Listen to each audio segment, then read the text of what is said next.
بسم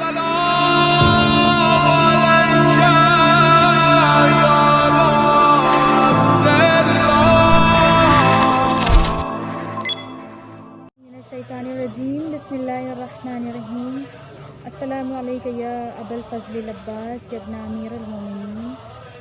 پیغمبر اکرم صلی اللہ علیہ وآلہ وسلم نے ارشاد فرمایا، ذکر علی عبادہ، کہ علی کا ذکر کرنا عبادت ہے. کون علی؟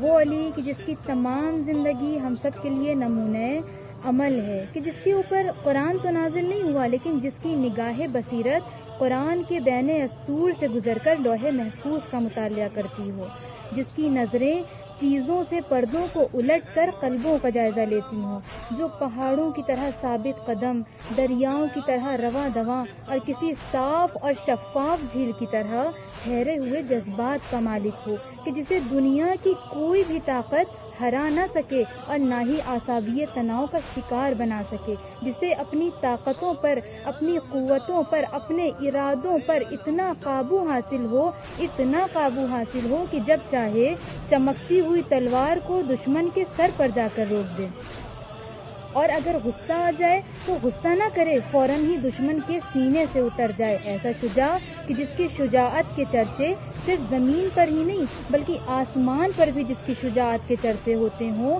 کہ خود خدا جس کے لیے فرما دے، لا فتح الا علی، لا سیف الا ذوالفقار. لیکن عزیزان محترم، یہ شجاعت اور بہادری ہمیں فقط علی میں دیکھنے کو نہیں ملتی ہے، بلکہ ایک اور علی نظر آتا ہے کہ جس کا کردار بھی علی، جس کی گفتار بھی علی، جس کی قیادت بھی علی کی طرح، جس کی شجاعت بھی علی کی طرح، کہ تاریخ نے جس کو ثانی حیدر کے نام سے یاد کیا ہے. اور کیوں نہ کہا جائے ثانی حیدر؟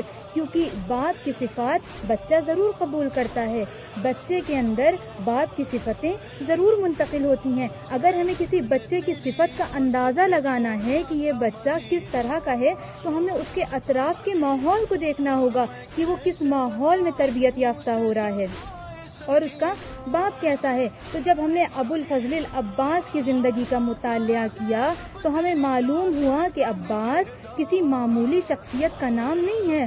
عباس نے کسی عام گھرانے میں تربیت نہیں پائی بلکہ ایسے گھرانے میں تربیت پائی کہ جس در پر کبھی ستارہ سجدہ کرتا ہوا نظر آتا ہے، کبھی رضوان جنت خود کو خیت الحسین کہتا ہوا نظر آتا ہے.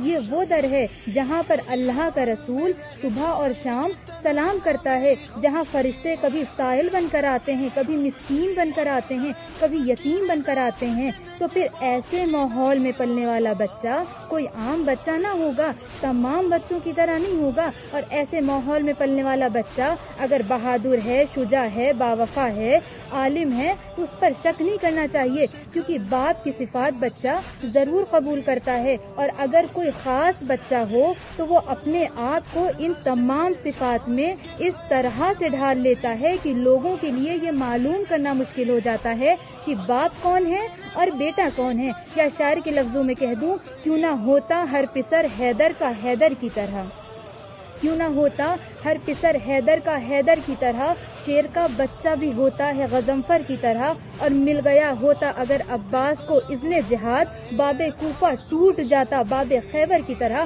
اور دو جملے آپ کی خدمت میں عرض کر دوں کہ تمام بہادروں کی شجاعت جہاں پر دم توڑتی ہے وہاں سے ابو الفضل العباس کی شجاعت سر اٹھاتی ہے.